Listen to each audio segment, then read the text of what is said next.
What's up, this is Nak3d Eli, the mostly unclothed gamer, bringing you my world record speedrun of Cortana on Legendary with 0 shots fired. This is Halo 3 campaign, of course, going back with my 0 shot series. Hope you've been enjoying it so far. As you know, the rules are no shooting any weapons, but that means you can still use grenades, you can still use melee weapons like the sword and the gravity hammer. You can use AI if you want to equip them with certain weapons, but you cannot shoot anything yourself, and no shooting vehicles, of course.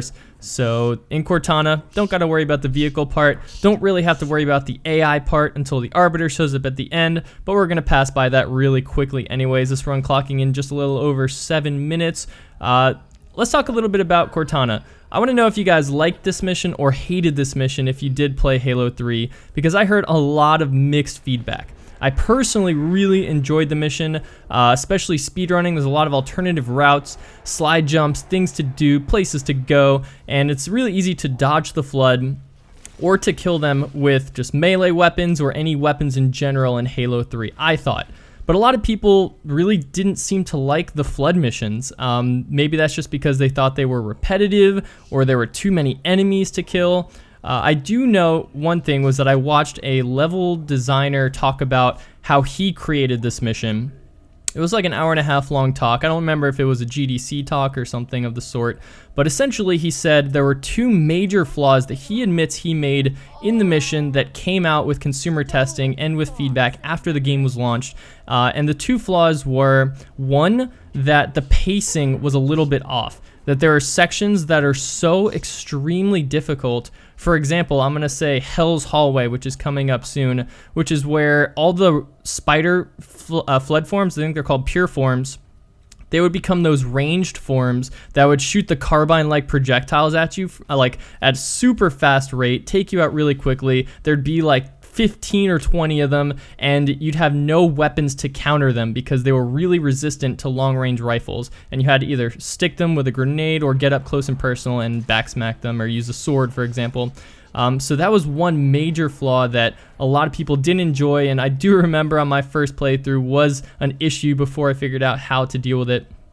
The second major flaw, they said, was that the level was not constructed in a way to easily show the player where to go. Like right here in this room, there's so many twists and turns, and it's not really clear with the lighting or the map design exactly where I should be going. This is Hell's Hallway, by the way. I just used a camouflage to bypass this huge group of enemies at the end that would have torn me to shreds, and I just walked past all the pure forms before they turned into range forms. So that's a really easy way to counter that section. So the other thing that they didn't mention that I would say is the only thing I didn't like about this mission would be these, the Gravemind and Cortana constant speeches. I wish that there was a way to deactivate them on your multiple playthroughs. Right here I'm going to get hit by a spider form, is going to actually waste a couple seconds of mine. Nothing I could really do about it there, but thanks Mr. Pure Form. We're going to continue on with the mission, doing some crazy hammer launches, getting through the hive room real quickly. There were so many iterations of getting through that room that ultimately I found that one was the easiest, the safest, and there's a lot of pure forms jumping around that could screw you up, but 9 times out of 10 that would have worked pretty flawlessly. I'm going to use the hammer right here. You're going to see me start using this to launch through these obnoxious Cortana cutscenes. Especially in the next section, we're going to actually skip an entire cutscene by bypassing that point before the previous cutscene's over. You'll see what I'm talking about relatively soon. Now right here, you see those boxes on the left on that fleshy platform? This is actually the one thing that I'd say the major flaw with this run, having seen history's newest speedrun of Cortana. He uses that box and the hammer and a plasma or a frag, I forget which one, to launch himself across this room. So he doesn't do all of this running that I'm doing right here. He literally launches into this door from that platform on the opposite end where we came in. It's absolutely insane. If you want to look it up, he beat my old legendary record by I think 5 to 7 seconds. I had that record for like 4 years, and he just comes through and smashes it with that amazing box jump. So kudos to him. And right here you'll see that's where I skipped the next Cortana cutscene by getting about a quarter of the way through that hallway. I skipped the long, like elongated section where she's green and freaking out and rainbow colored, and that's going to allow me to just waltz on through that section and save a ton of time getting to Cortana and now getting out of this mission.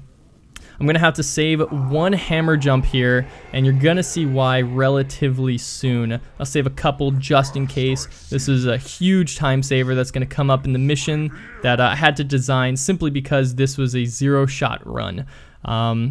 So going back into the reactor room, there's no like box jump that you can do backwards, at least not as far as I'm aware. And there are a couple different ways to deal with this room. The way that I like to deal with it is just to plasma this Mauler guy. Those guys are one-shot kill on Legendary, so you want to try and avoid them at all costs. And I practiced a lot of different ways to take care of this section just by rushing and you know, grenading those reactors that come out. But I decided that it's best to toss a bubble, then pick up my camo again, then use my stickies and I can't even remember what those things are called. The other grenades, the brute grenades, the spike grenades. There we go. So yeah, here there's gonna be a Mauler guy popping out of this door, and there's literally nothing I could do because I need this frag. So I'm gonna have to risk getting one shot killed and just popping him with the sword. This room also reminds me of a point that I forgot to make, is that something I really enjoyed about speedrunning this mission is there are a lot of ways to deal with each section.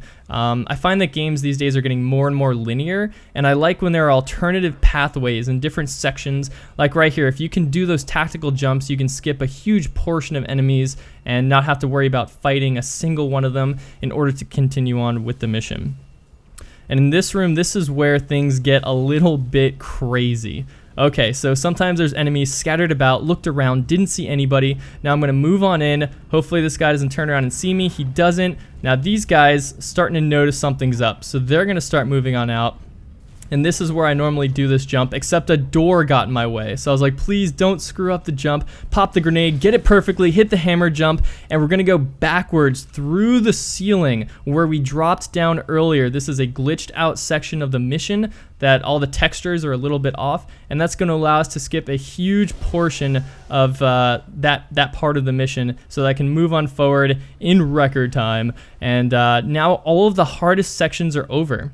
We have done it. This is pretty much an easy breezy, super easy run through the rest of the mission. The Arbiter is going to be coming in with his flamethrower, destroying a bunch of things, and there's only really one part where you can die, and that's if on the left side a bunch of ranged forms are set up to destroy you. So luckily I'm going to obviously make it through since you're watching this on YouTube. And everything turns out okay. So I still have the 0-shot record for this, clocking in whatever the timer is going to be on the bottom right. We'll see it in the Carnage report, actually. I really missed the Carnage report from Halo 3 that had the timer for how long it took you to do the mission, your score, which skulls you had activated. So 739. The one skull is the Iron Skull, which was a requirement for no deaths for 0 shot. So I hope you enjoyed the speedrun. Give it a thumbs up if you did. Next in the series is The Storm. Click on the video on the left when that is uploaded, and Savo Highway on the right if you want to check that out now. Subscribe for more. This was Nak3d Eli. I hope you've enjoyed this video, and thanks so much for watching.